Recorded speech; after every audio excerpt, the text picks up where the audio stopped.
you couldn't have chosen a more dangerous topic to cover, right? Do you have to take safety precautions when you chose to dig into this? A police officer who was and is a lawyer said, I have judicial authorization to read you a serious warning that we as a national security unit have learned. As a reporter on the PRC, People's Republic of China, we have learned there's a serious and credible threat to you. What was your take on Michael Ma's floor crossing? I think, yeah, reasonably, that could be a case of foreign interference. We don't know yet, but it looks very bad within the context that I know. We're heading into another election, and I know we can't change the whole political apparatus. I know everyday Canadians listening to this have no control over whether or not he adopts the foreign registry or not. Is there anything Canadians can do as we look into an election, as we lead into that, to try and make sure that we're making an informed decision and that we're supporting those diaspora communities?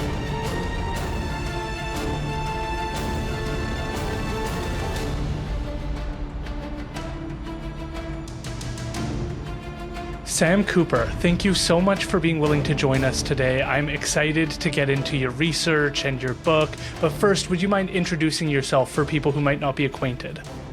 Yeah, it's great to be with you, Aaron. I've been a journalist for over about 20 years now. I started in Vancouver as a community news reporter. I was at the North Shore Outlook. And I was right away, I was drawn into, there was, some interesting Indigenous issues on the North Shore. There were some challenges with, great leaders in some of the bands fighting back against how drug traffickers were exploiting their communities. And that was really a theme for me in my young reporting days in Vancouver. I'm from the Toronto area. My family has sort of roots in BC up in the Shuswap Lake area. You know, we always vacationed there, but I relocated as a young professional to Vancouver as an Easterner. And I was just stunned by, the level that drugs had really shaped the downtown East Side. And I came to find out, I think I broke ground by discovering that drugs had shaped BC's economy, real estate, I believe politics. And so in a nutshell, I advanced to the Vancouver province and the Vancouver Sun. My work exposed what's called the Vancouver model of transnational organized crime money laundering. This is something that now the U.S. Treasury, the FBI, I think the CIA, the U.S. military is very interested in this mode of international Chinese state and organized crime-based money laundering. And I'll just jump to where I am now. In 2018, I went from the Vancouver Sun to Global News in Ottawa, where slowly but surely I dug into Canada's political culture.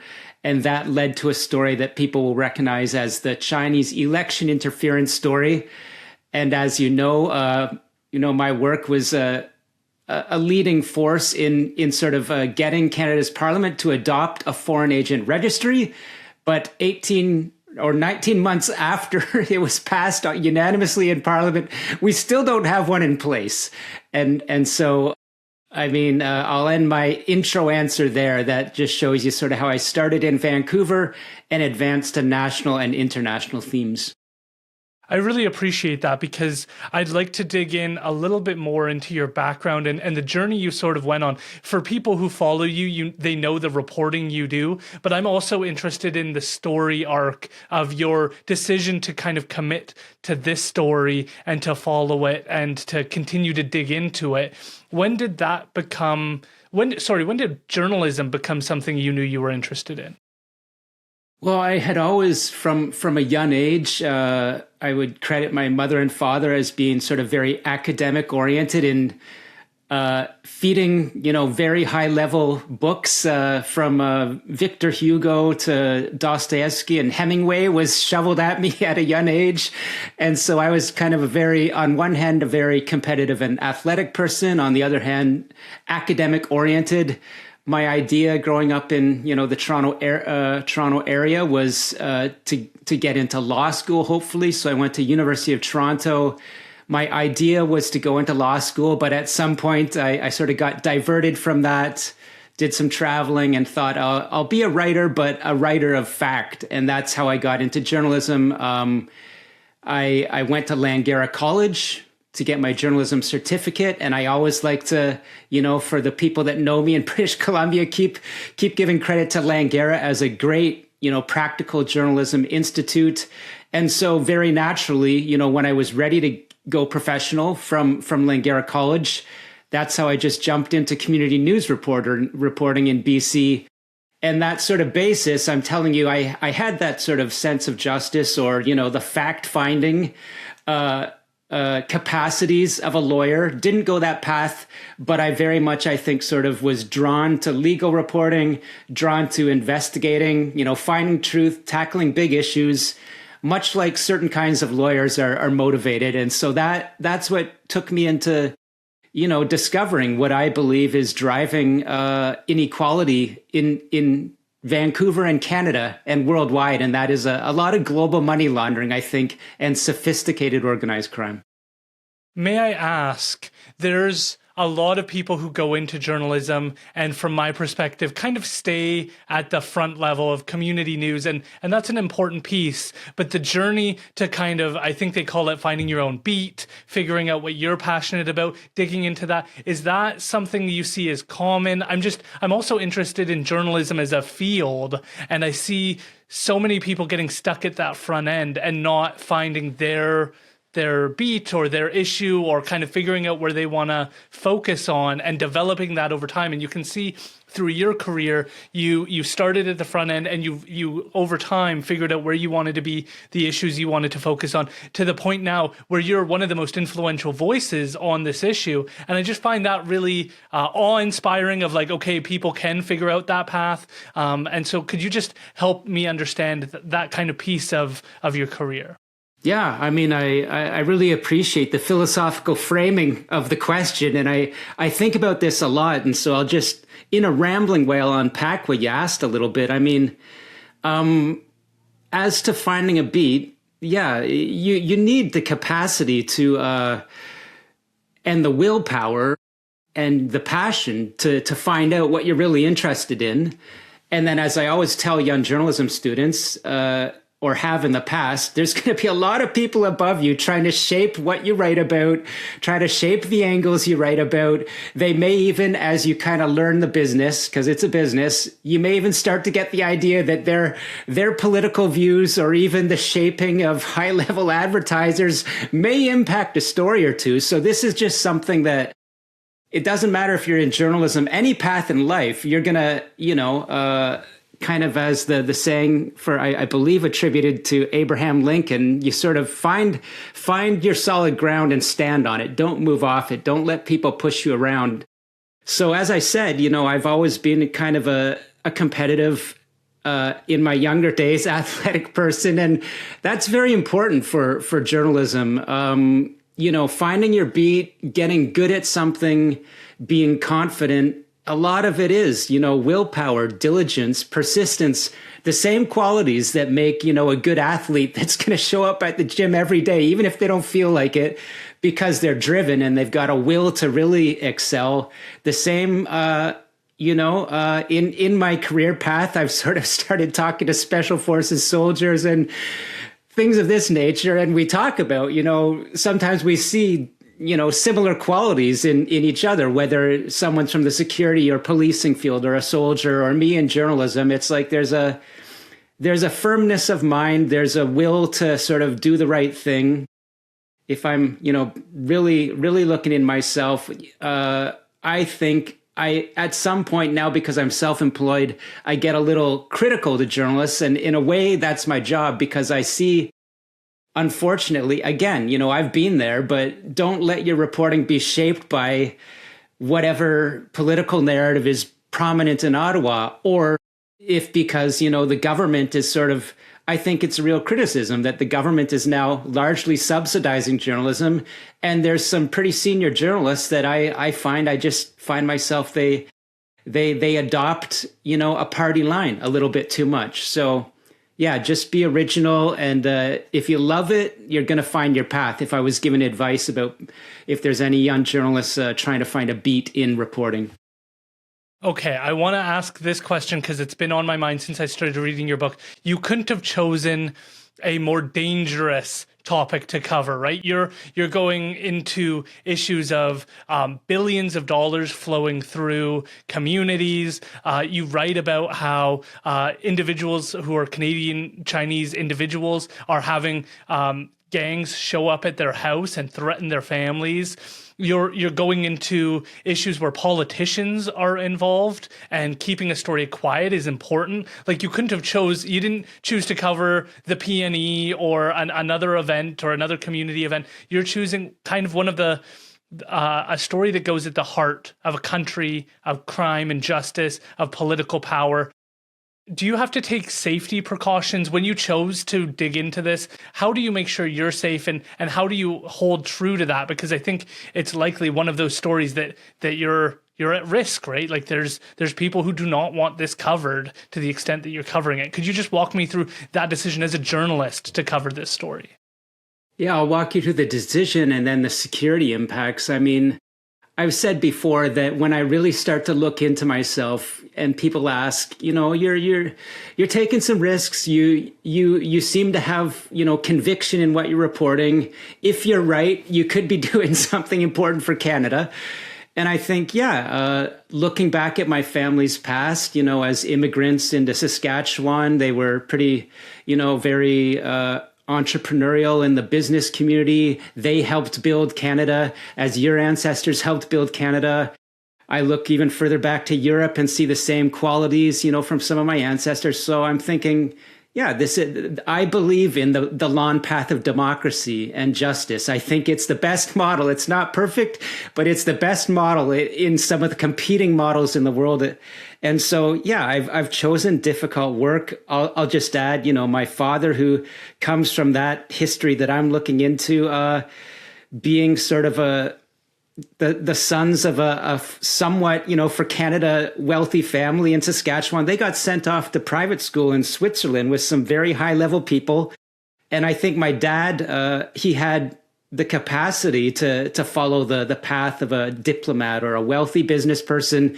Instead, he dropped it all and became an Anglican minister. And so he sort of pumped values into me that, the world is important, understand the world, but service to your fellow, community members is what's really important at the end of the day. So somewhere when I look within myself, if I'm taking risks, if I feel that I'm breaking ground, there is something that's being taught to me, and there is some lineage there, I guess. Security, you're exactly right. I mean, the sharp end of the stick here is after I broke the Chinese election interference story in Ottawa in 2023, I was asked to testify in Parliament about how China was threatening Canadian politicians, which is a big part of the story that I revealed. And I could go through a lot of examples of people in the Chinese community and politicians that face real risks. I told that hearing that I myself had been informed by Canadian intelligence that I faced some risks. There's people in Chinese intelligence that have been tasked to look into my life, and this is not very safe. I'm not supposed to travel to China. If there's a reporting junket on Mark Carney's new deal with Beijing, I can't go because it's not safe for me, right? And so after testifying, the RCMP came and knocked on my door in Ottawa 2 days later. As you're a lawyer, I believe, I have a law degree. I'm not practicing. Okay, you're not practicing, but you'll understand that a police officer who was and is a lawyer said, I have judicial authorization to read you a serious warning that we as a national security unit have learned as a reporter on the PRC, People's Republic of China. We have learned there's a serious and credible threat to you. And then they gave me some information. So, that was 2 years ago. I'm still doing what I do. I was already, pretty wise to safety measures, but I train with a former Special Forces officer. I'm wise to sort of looking at what's happening around me. I know how to personally defend and neutralize if it comes to that. I'm not saying that, I'm off to join a special forces unit. I'm just saying that I know how to take care of myself. I'm not going to be frightened because I believe what I'm doing is important. And I would tell people, I'm afraid that what's going on in Canada, anyone should be taking self-defense courses. It's sad to say, if you're in the South Asian community now in British Columbia, Surrey, Brampton, Ontario, there's shots being fired at homes every day by people on a student visa that have disappeared into the underground, which is another side of sort of the story I'm talking about with how Chinese organized crime has infiltrated our political systems. The same for, South Asian organized crime now. So it's a long answer, but I feel a little bit sad that as a Canadian and as a reporter, I have decided to tackle some serious issues,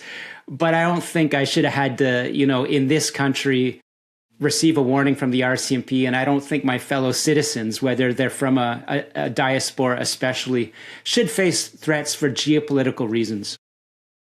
On that note, I just have to follow up.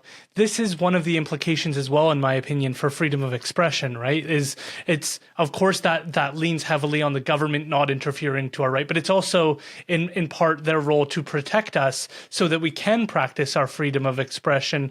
When you run into these things, are you confident in the government's ability to keep individuals like yourself safe, or to take proper precautions to make sure that you're able to continue your reporting, or those diaspora communities to live safely? No, Aaron, I'll be brutally honest. I'll tell you, in Canada, no, I don't have confidence. As I've said, I pay a former special forces officer to give me some training. I see people across the Asian diaspora in Canada are absolutely, I would say, enraged and probably some of them terrified that the Carney government, in response to some brutal rhetoric and maybe even some economic coercion or worse from President Donald Trump, has gone the other way, unnecessarily getting closer to China. And I'll give you an example, making an agreement between the RCMP and Chinese police on supposed cooperation on crime. Well, that is the worst thing you could do or see in the Chinese diaspora, because experts in the community and myself know that China, as you know, has been accused of running these CCP police stations in British Columbia, Ontario, and Quebec, and elsewhere. And they're not just physical stations. It's about the networks. And as I assert, the networks that I explain in my book involve the most powerful transnational crime working with Chinese police as proxies in Canadian cities. And so this is exactly the type of activity that RCMP has shown. You can look in the record, no competence in bringing forward charges when anyone with any serious knowledge knows this is happening in Canada. And here's where I'll just jump back and say, look, there's a story that broke today in the United Kingdom, the same sort of thing.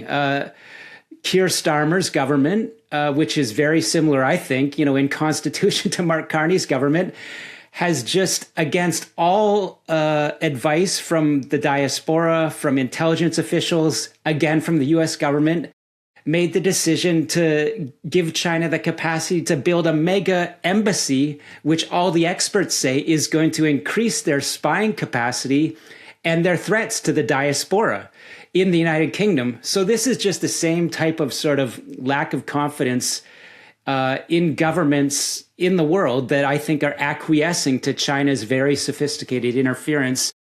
And I don't see a light at the end of the tunnel in Canada on that issue.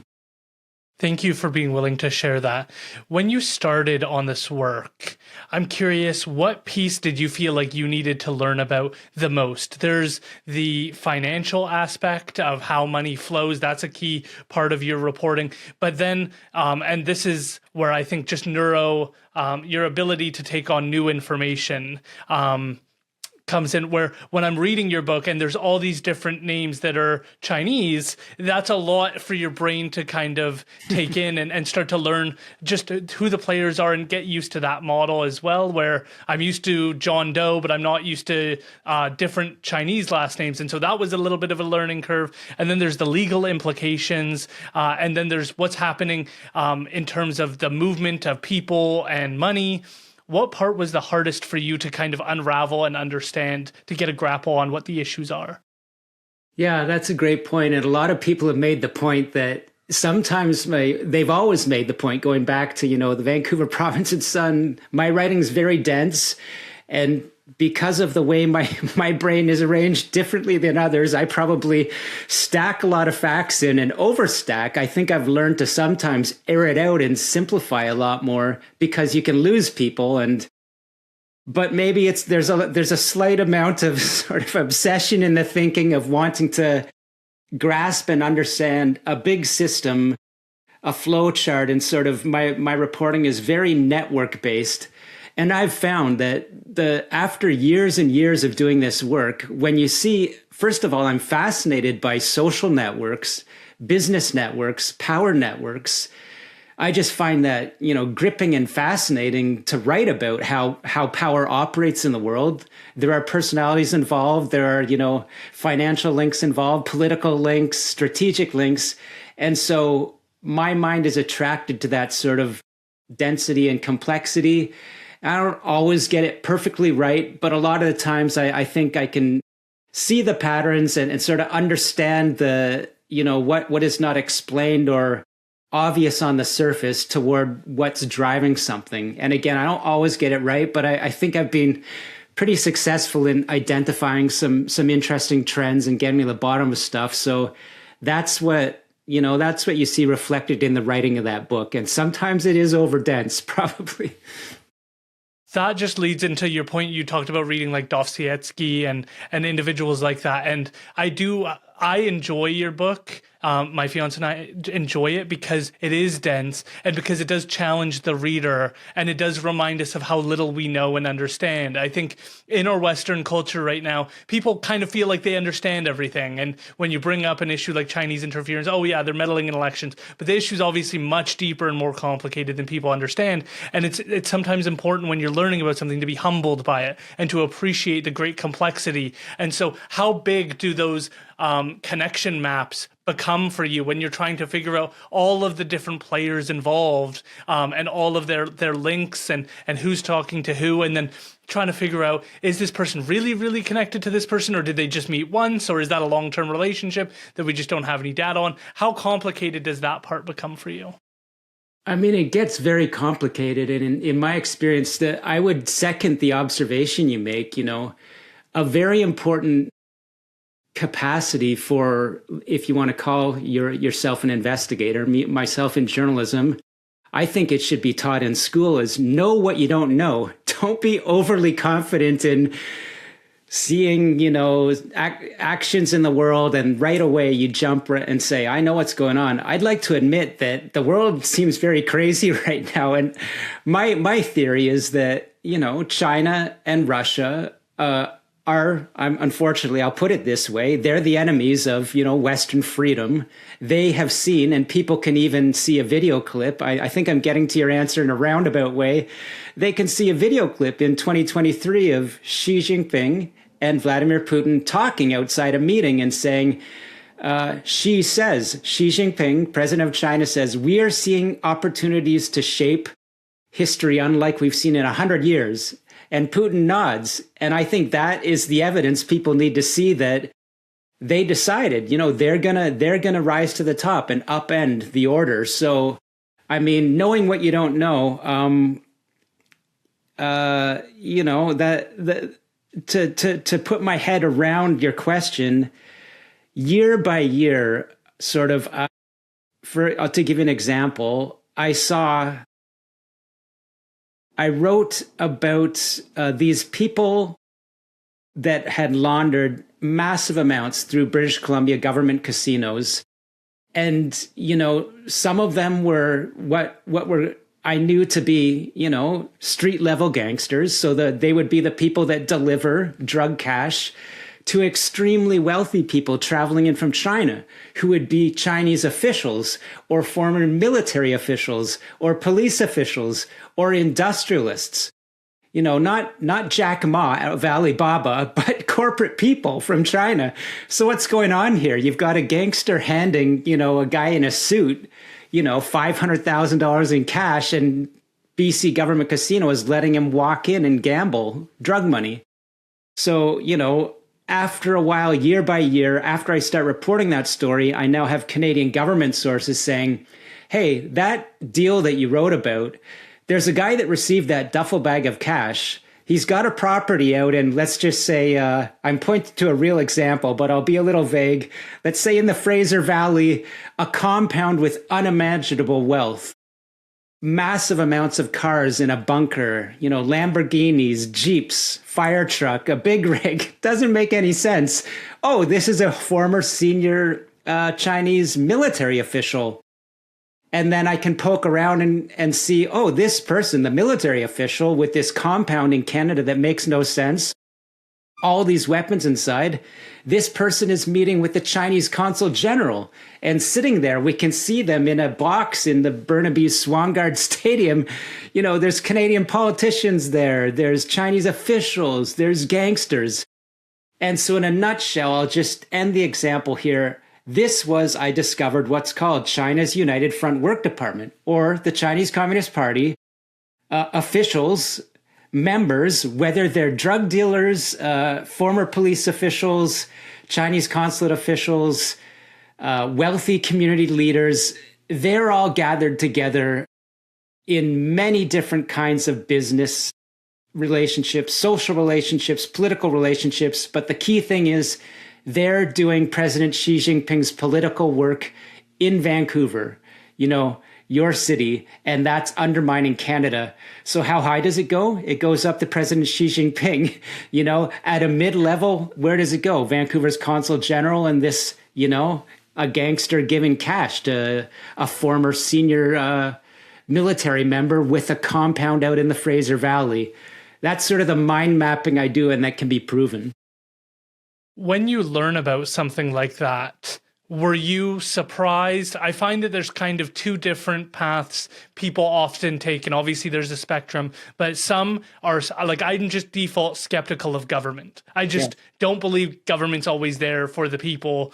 I believe there's a lot of money and influence involved. So my assumption when the government tells me something is to go, what's the real story? And then there's other people who believe government is a tool for good, and it's brought healthcare and it's brought social programs. And of course, there's a mixture, again, of both.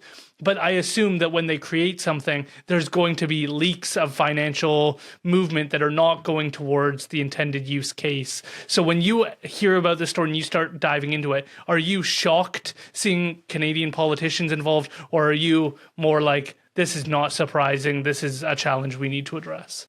Well, that's a great question. And it was an iteration of understanding. Like when this network that I just described to you, where you've got a Chinese military veteran, absolutely venerated within a certain element of the diaspora.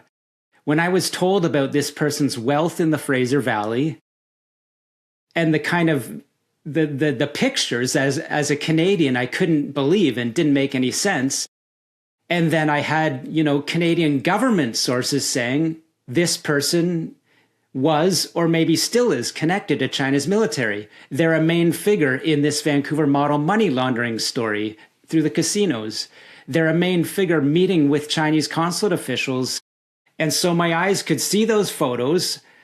I was hearing information from my sources, but still it was hard to believe because I just had no precedent for this in Canada, right? I didn't grow up in a country that was absolutely saturated with corruption and the people there know it, like Russia, or Venezuela or China. If you grow up in that system and you're relatively smart, that's how it works. But as a Canadian, no, I was taught, everything I was taught would lead me not to believe what I was seeing or what I was being told by credible professionals. And so that is that. But year by year, as I got more evidence, as I read more government reports from the United States, talked to more even senior officials in the United States, then I'm starting to hear a bigger picture that actually there's people in the American government that say, yeah, this is exactly what China is doing, and they're using the highest levels of organized crime. And yes, American and Canadian elected officials are directly connected. So yeah, the one more thing I would add is, I mean, month by month, year by year, I do find more that it is a spectrum of trust in your government in Canada. Yeah, services still get done. You know, we pay our taxes, we can drive on roads, go to the hospital. But the more you learn, you see, there is a tremendous amount of public corruption. I'll just assert, and I haven't even reported on all of it. It's not just to do with casinos or, the police can't investigate bank money laundering. It's worse than that. It's procurement. It's a lot worse. And I'll end my answer by saying, when Prime Minister Mark Carney goes over to China, I can document that the people that I may or may not have named in the Chinese election interference story, I'm thinking of one particularly, I'll jump over to Toronto, sits on a very senior China-Canada business lobby. And I'm going to assert to you, Aaron, I've reported a little bit about some individuals, but I could report a lot more. How can a person sit on an influential business lobby that is clearly, and others have reported, very influential with Mark Carney in this trade deal, and be a senior level gangster? He doesn't look like a gangster, wears a suit, develops towers, owns grocery stores. He's over there shaking hands with President Xi Jinping. But it doesn't add up for me as a Canadian. And so, that gets back to your question. Do you sort of have trust that Canada's government can protect people that might want to tell the truth, or people in the Chinese diaspora that don't like, this being monitored? And I don't have that confidence right now. I don't. I'm glad you're honest about it. Of course, that's terrifying. So I have to say, I was actually given your book, Willful Blindness, by somebody I met with who had been following me on Twitter and listening to the podcast. They're a chartered professional accountant, and they're like, Aaron, you got to look into this story. Like, this is going to blow your mind. And I was like, okay, I get a lot of guest recommendations. I start reading your book with my fiance. She's like, we got to look into this. And so we start diving into it. I'm blown away. What are 3 takeaways? Because I want people to pick up the book and read the full thing. What are 3 takeaways you hope people take away from the book that will pull them in and get them excited to read the full thing? Okay, first of all, my work started in Vancouver and focused on British Columbia government casinos. I had assessed in my own sort of napkin calculations and sort of anecdotal view that it had to be in the billions, which is incredible in itself. But after my reporting helped to trigger the Cullen Commission into money laundering, after 2 years of study, Justice Austin Cullen, among a number of findings, established that in 1 year, 2014, $1.2 billion was laundered through BC government casinos, all in these large cash transactions. And it was all consistent with this Chinese transnational Vancouver model money laundering, which is incredible. So I think people can get a handle, visually and otherwise, on the scale of what the drug cash that was moving through BC government casinos, with the government not responding until journalism exposed it. So that's the first takeaway. The second is, look, the book, it really was a labor of obsessive passion in getting to the bottom of understanding a massive problem that I believed was deeply undermining Vancouver and Canada. And after my work was done, I found out that senior officials in the American government, coming from the intelligence and law enforcement world, were impressed with the book. And in fact, some of them reached out to me and said that it helped them understand models of corruption and organized crime taking place in the Indo-Pacific or, in other areas of the world, even in the United States. And so I would say that's a takeaway, and also I think it's pretty cool that, Canada, when we're really focused, we can punch above our weight. And I think I punched above my weight on this book if I'm showing American intelligence, something about how to understand threats to the world. The third takeaway, I've updated the book several times, including bringing in some of my reporting on Chinese election interference. And I can't stress enough that I've been able at my new platform, the Bureau, to report more and more. Some things I still have to hold back because of legal risk, but believe them to be true. And Canadians, Americans, people of the world should know that countries like China, and China first and foremost, are undermining elections across Canada, in the United Kingdom, New York City, California, with the same methods all around the world that I exposed, and that is senior organized crime from China is tasked and enabled to become more rich and powerful by fulfilling objectives for President Xi Jinping's United Front Work Department. And that brings in election interference. It brings in drug money feeding into political campaigns, high-level corruption. So everyone in the world should understand this. And I'll end by saying, I know there's a lot of crazy talk going on among world leaders. I just think, a takeaway of my book is I wrote it because I believe China was the greatest threat to democracy worldwide. And I believe that. And I don't think people should lose sight of that. China is the biggest threat. And it's the reason that world leaders of the West right now, I don't think a lot of them are acting very well. And I think they're losing focus on the real threat, which is China and Russia and their related countries. Bringing it home to British Columbia, I'd be interested in your thoughts. You write about Premier David Eby and some of his work to discuss this. It was, if I recall correctly, it was something on the radar of Premier Christy Clark at the time.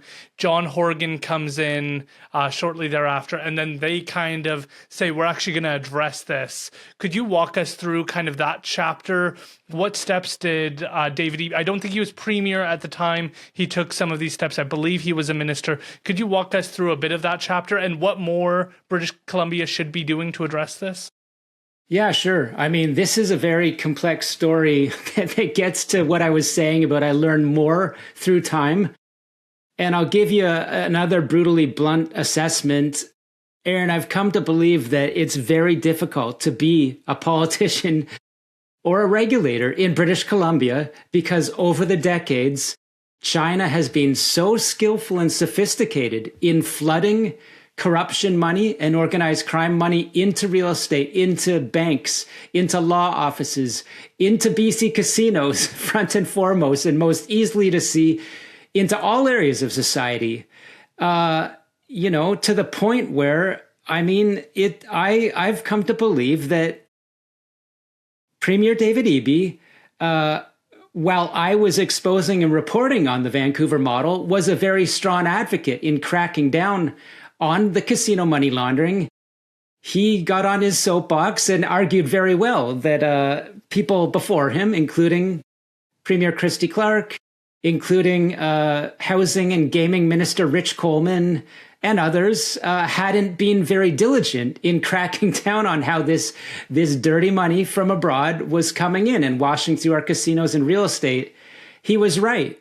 And as the data point I showed, Justice Austin Cullen showed how right he was and I was. But once Premier Eby came to power, I have found that, yes, he took some strong actions, but money laundering is continuing at scale through real estate. It has gotten more sophisticated through banks across the country.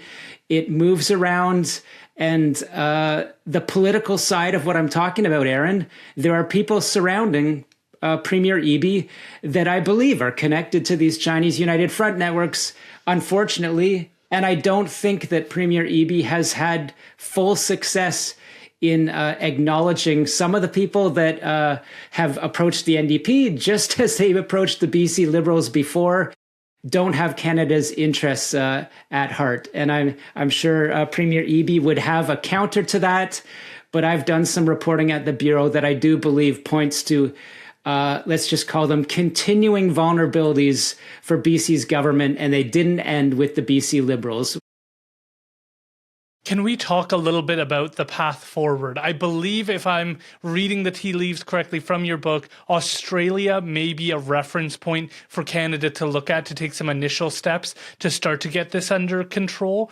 But if I'm understanding your reporting correctly, this isn't just a policy issue. This isn't just one department needs a few changes. This is kind of like a whole system. We need to look at CSIS. We need to look at the RCMP. We need to look at how our court systems operate and what their levels of willingness to support. I believe it was wiretapping was one of your examples of it taking like 18 months in comparison to the US that takes a couple of weeks. And there's all these gaps. Could you walk us through some obvious steps we should be taking? Sure. Again, this is an evolving story. So where Australia was apparently very strong under a former government, I think they're backsliding on, these international threat networks, and often it gets very political. But to keep it simple here, Australia was cited as a paragon of how to respond to foreign interference, which is a big subject on my book.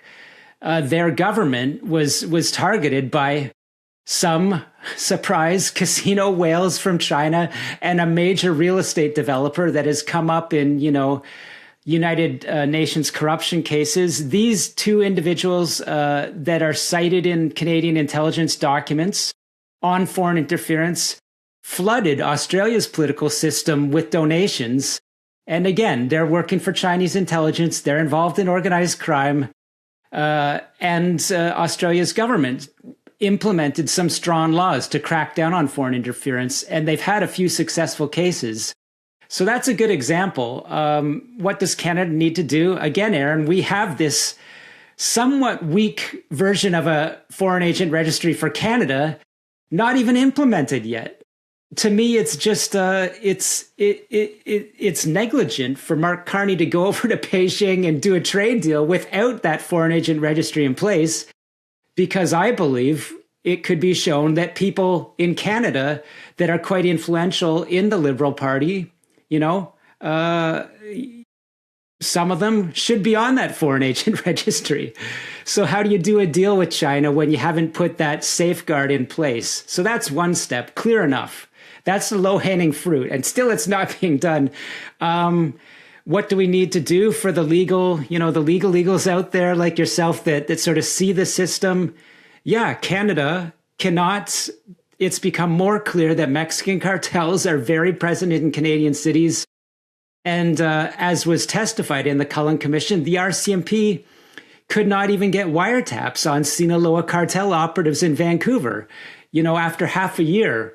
Whereas because the American government and the Australian government working well on these transnational files have recognized, how lethal these crime groups are, they have carve-outs or judicial authorizations where the threshold is much lower. And again, it's always a trade-off between privacy, government overreach, and the nature of the threat. But the United States and Australia realize, hey, these cartels and these Chinese networks are killing people both indirectly with fentanyl and directly for the Mexican cartels. So you need a strong justice system to be able to get on them with wiretaps. But in Canada, we'll get right into the legal weeds. We have something called the Stinchcomb Law, where essentially, Canadian police, as some of my American sources complain, after a short amount of time have to reach out to the subject of the wiretap and inform their lawyer that they've been wiretapped, just because this disclosure Stinchcomb rule is so, I would say, to keep it simple, slanted towards sort of the criminal defense side. And what's my proof of that, Aaron? I mean, There have been a number of cases related to Ryan Wedding, the fallen Olympic snowboarder, and cartel networks running, drugs up into Canada from Mexico. Many, a handful have come to trial. All the cases have failed because of this Stinchcombe excessive disclosure rule and a rule called Jordan, where you have to run complex cases through the courts in a strict amount of time, or else the case gets dropped. And it's not just cartels. These are straight up, sexual assaults, murders, all kinds of cases are being tossed out by Canadian courts because of these restrictive rules. So I think when we step back, we need some sort of common sense reassessment of how Canada's charter rule, well-intended, has become too much of a shield for serious organized crime. And I think that's a big problem that probably most Canadians, if they understood it, would be very willing to tackle in Parliament. You provided one of those examples in your book where you kind of walk through how everybody felt that this one individual in the book was kind of lined up, and they were going through the criminal justice system, and it was all but fait accompli. Everybody felt confident, and then some things happened with the process, and I believe the person's wife, and they ended up not being held accountable as a consequence of that, and that had huge ramifications. I'm interested, I don't know if you recall this, but Pierre Poilievre, the leader of the Federal Conservative Party, had made some comments about the RCMP and their senior leadership ranks, which he got held accountable for by many different voices. And I was somewhat surprised by the reaction. Just personally, I know people in the RCMP, I understand their system, I did a criminology degree.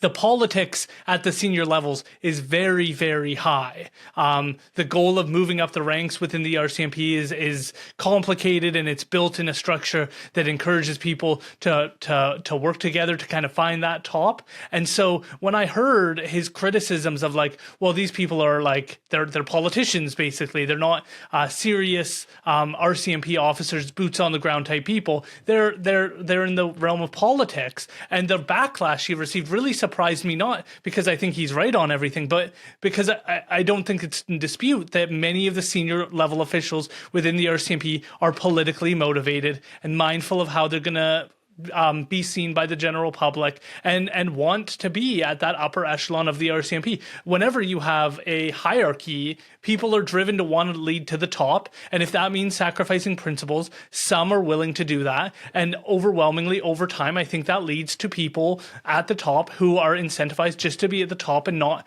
be principles based. And I just think that happens over time. So he got attacked for that. And then I read your reporting where you kind of talk about this and the challenges within the senior levels of the RCMP to get progress on this. And I was wondering if we could just have a candid conversation about not the boots on the ground people who are in community taking risks every day, but that senior level officials of the RCMP and how you view them and what challenges exist there when we talk about some of these issues. Yeah, Aaron, I agree exactly with how you framed it. There's a lot of great officers in the RCMP or CSIS across the country. They all know their stuff. They're as smart and as diligent and passionate as their American, brothers and sisters, but they're blocked politically. And so a few examples. If people go to one of my book covers, they'll see an individual sitting beside our former Prime Minister Justin Trudeau, who is whether we want to get into the names or photos or not, who is sitting at a fundraiser with former Prime Minister Trudeau. And yet similarly, I could produce a photo of them in their Chinese military uniform at a younger age, or them standing beside a known extortion, loan shark, pimp, suspected fentanyl trafficker. Even the Globe and Mail has reported about Prime Minister Trudeau stumbling into a surveillance operation where he was meeting with individuals of these nature with connections to Chinese organized crime and the Chinese government. So these people, we know where their mansions are. We know where their underground casinos in Vancouver or Toronto are. We know that they have no legitimate tax-paying income to substantiate or verify, 20 vehicles in their garage. And yet, what is the RCMP doing about them? But even more concerning, we know that their fundraisers not just for the Liberals. It often seems to be for senior Liberals, but we can find them beside Conservatives and NDP people too, at various levels of government. As I say again, where is the RCMP on the Chinese Communist Party police station story, where I'm saying decades-old human traffickers, suspected fentanyl money launderers, people that are developing towers, own grocery stores, can be found in photographs beside, candidates suspected of election interference support, can be found standing beside the corporate, leaders from Montreal, who I would say are behind sort of the policies on China of Prime Minister Mark Carney, as I and others such as Michael Kovrig or other authors have started to be much more sort of forefront about this thing that experts know in Canada. And the RCMP is doing nothing about them. And that's just sort of the interference crime story, or, the Vancouver model story. There's also the SNC Lavalin story, which is what Pierre Poilievre was referring to. Aaron, I just got a call from someone in British Columbia the other day who's been following my work for years and just has been urging me to get on a story that they say of bid rigging involving construction in British Columbia on a company from Quebec with links to France. They told me very credibly, and I haven't even reported on this, but I'll share with you today because I looked into their claims. Yeah, they could point to legal cases against the company they're interested in the United States. They reported to local police in British Columbia, as they informed me, and the local police said, "I'm sorry, we believe you, but we heard from Ottawa to back off on this case." So I could go on and on with examples that I believe stand that up, that the RCMP is politically controlled. They say they're independent, but I don't think they are. I think that, they are subservient. What was your take on Michael Ma's floor crossing? That's a very well-timed question because that probably touches on some of the people I was talking about in that answer. Look, let me get a little detailed here. After I left Global News, I reported on a CSIS document that I obtained. People can go to the Bureau.news to read the story that says that CSIS assessed when Huawei executive Mun Wanzhou was detained in British Columbia. China's secret police service was tasked from the highest level to have maximum impact on Canada's political system through election interference. And they were so sophisticated, this document says, that they wanted to pull back on their support for Justin Trudeau. So they support Justin Trudeau, is what the document says, but they wanted to calibrate support into the Conservatives and the NDP with certain candidates to strategically lever pressure on the 2019 federal election to try to pressure Canada to release Mun Wanzhou. So remember, Michael Ma was a Conservative candidate, or was seeking to be a Conservative candidate, I believe, in Don Valley North in 2019. He's not mentioned in this document that I'm talking about. I'm just saying that this is the overarching Canadian intelligence picture of our elections and the sophisticated interference. So here we have Michael Ma. Finally, he gets elected in a neighboring riding in 2025. And suddenly he's scurrying across the floor to Mark Carney's party with no good explanation. And then what happens, I detail, along with some others, that he has been meeting with these senior United Front Work Department officially connected community leaders in his Markham riding. We can find these pictures.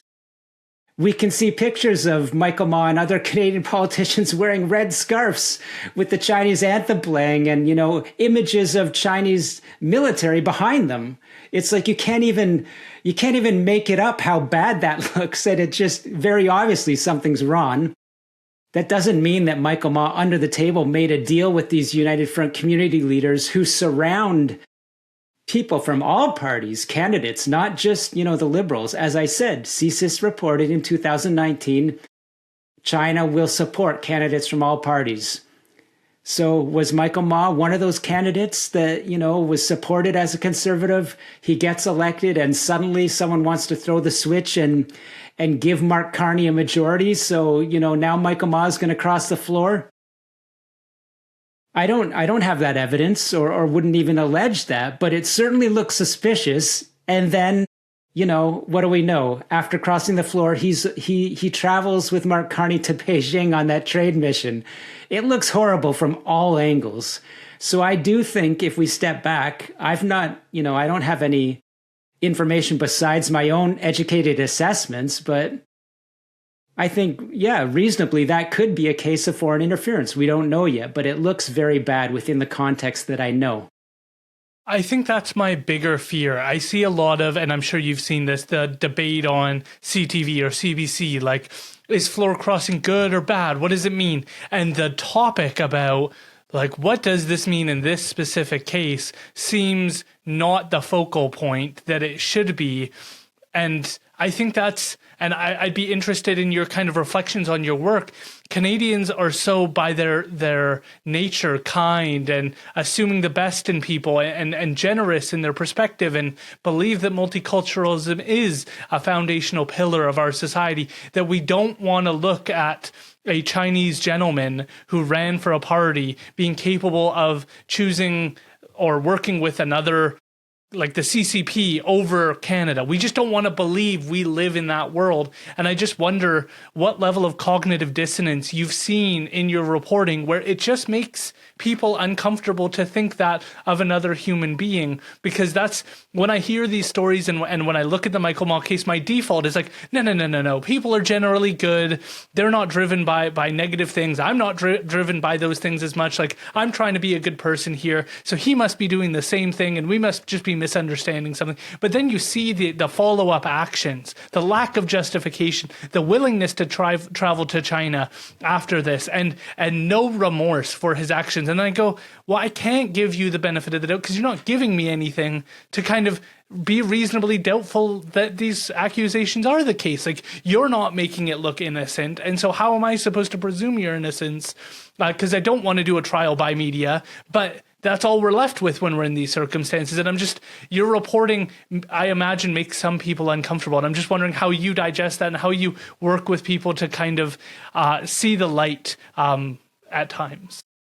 Yeah, I mean, you framed it really well. Like, there's a lot of complex issues, and it goes back to my journey having a hard time believing, back in 2017, 2018, that this casino money laundering story wasn't just a crime story. It was a Chinese political interference story going up to the highest levels, in various countries. And so how do I deal with it? Look, I guess I'm somewhat, I would say, inoculated from being, from shying away from a story based on sort of the average kind of Canadian, sensitivity or political correctness, because I have such direct relationships with people from the Asian diaspora, many of them who are fearful, literally, for their lives in some cases, because they're being targeted by these thugs from the Chinese Communist Party. And they know very well, coming from China and understanding the community, that there's a lot of people that wanted to leave that thuggish system, arrive in Canada, and suddenly now they have to worry about the thuggish system following them. So they can't be free to have their comments about Canada's political system or China's political system, because literally there are now, questions on whether, a political assassination or targeting could have happened in Vancouver involving a Chinese dissident. It's not proven, but what is proven, from Australian media and Radio Canada is that, there are messages that say, we don't like this person, we want to get rid of him. Some person dies in a suspicious, kayaking accident, and we're left wondering, right? So this is what the diaspora lives with. They are my sources. People may get the idea that I'm like a government mouthpiece, or whistleblowers that don't like Canada's government come to me to just like push info out. No, I'm getting information from diaspora sources that I'm rewarded to say that they say, you're out there with us trying to make Canada's democracy better and safer, right? So people can call me bad names so many times, and I've got a shield against that by now. And I have a system of beliefs that doesn't pay attention to what I find spurious or superficial. But, I hope that my story and, I tried to apply very sensitive and deep reporting that Canadians can read and hear from all sides, that this is not about saying just because you come from a certain community, you're automatically suspected of working with, the government that you immigrated away from. No, there's people, whether people want to use, the phrase old stock Canadians, Mark Carney himself could equally be a beneficiary of Chinese election interference. And he has met these very same people in Toronto that should be on the foreign agent registry, and apparently supported him as China's choice for prime minister. And so you talk about context, and I've had a lot of, reporting and podcast discussions where Mark Carney's trade deal was pretty much telegraphed in a way from some of his early meetings and discussions with, Chinese diplomats and people from the community that are proxies for Beijing.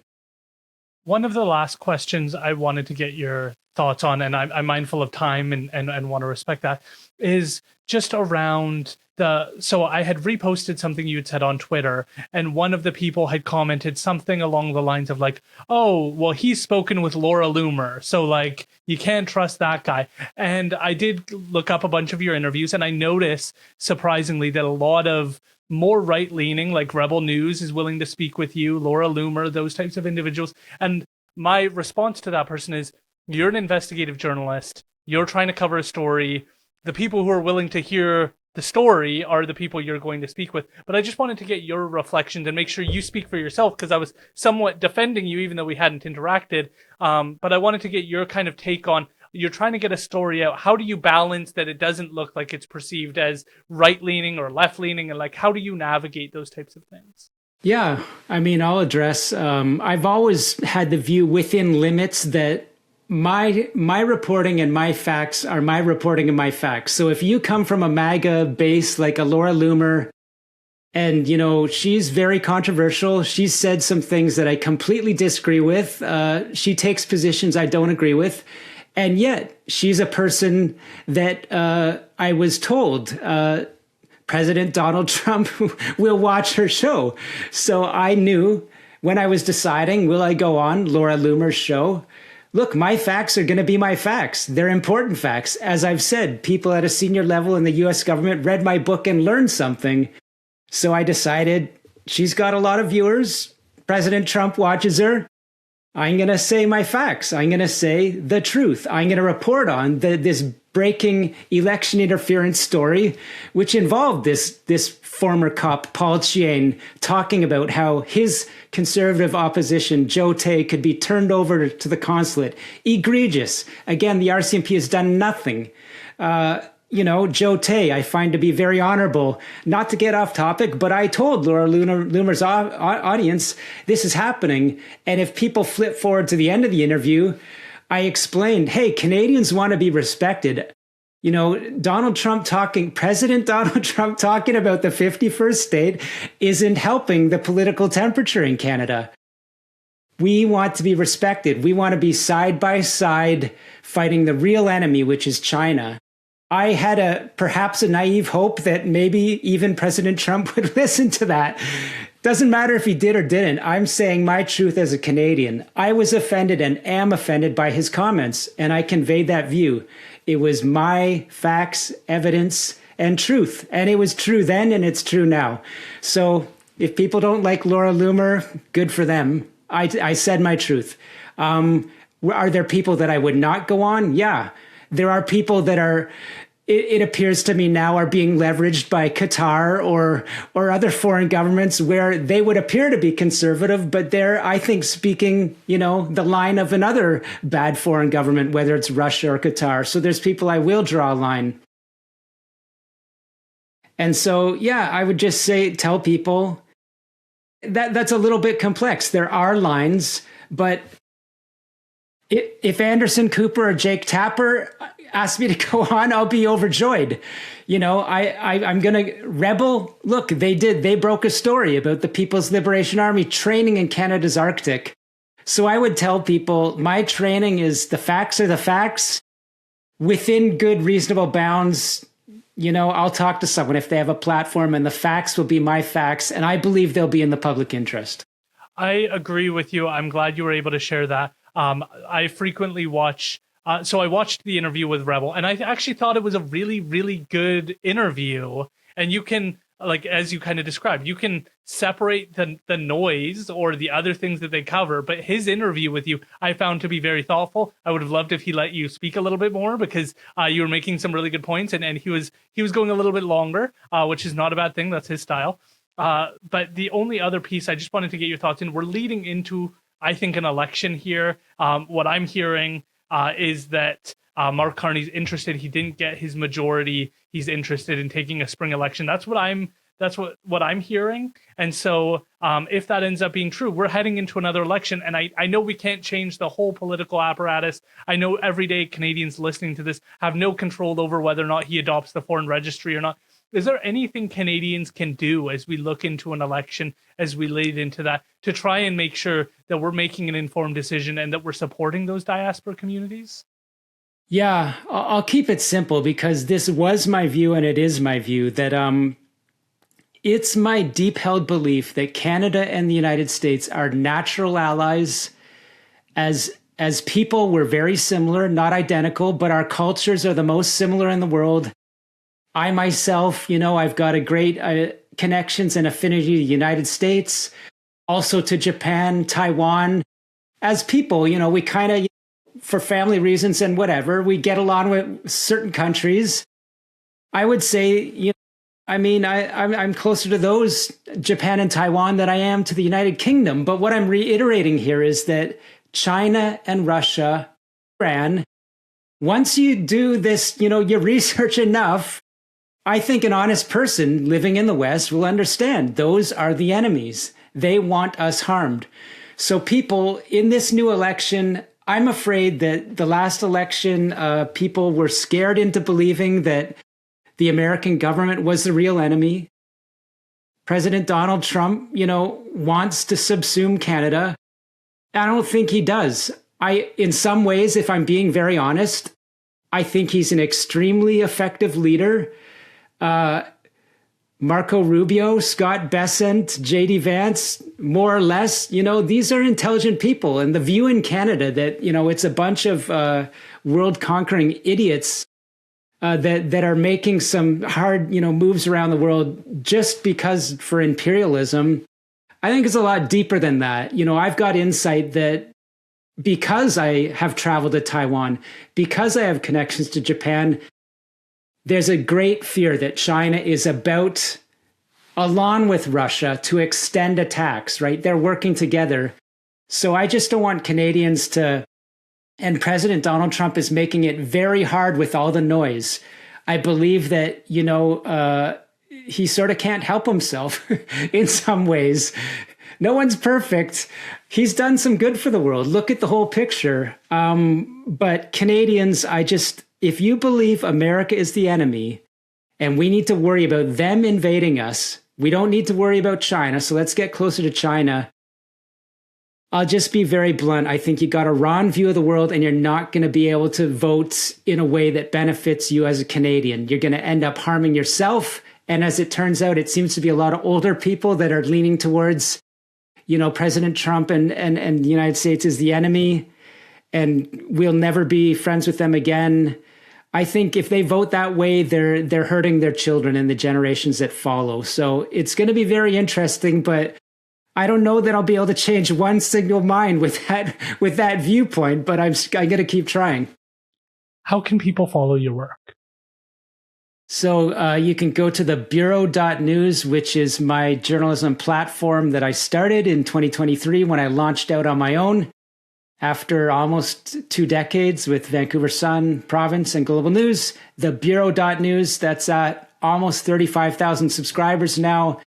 I write not just on Canada, but very geopolitically, around the world. I'm trying to get people of the world to see that big picture we've been talking about.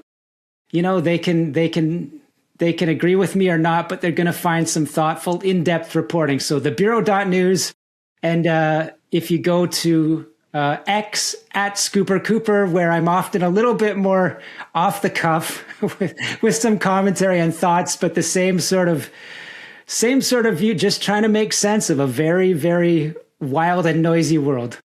Sam Cooper, thank you so much for being willing to join us today. I have great admiration for voices like yours, Holly Doan, Tara Henley, who are independent, who have strayed away from legacy media and chosen to share their voice in a unique way. And I honestly think you're courageous. Some of the things you're reporting on are dangerous, and learning more about the work that you're doing has just been really inspiring, because it shows that people are willing to take a step. I think your book also highlights some other people who are willing to put their neck on the line, to put themselves out there and try and make sure that we move in a just way. And that reminds me very much of the people who founded the US and Canada in the early stages. They were taking risks. They were distancing themselves from a regime that was in control and that was very much the voice of the day. And to separate yourself and to take these steps, I just find admirable. And so it's just been a privilege to hear your insights, but also just to get to know the man who's done so much work to illuminate Canadians. So I really appreciate your time. Thanks. I really appreciate how deeply you've been looking at the topic matter and your questions. I'd love to join you again, and it's been great talking. Looking forward to it. Thank you so much.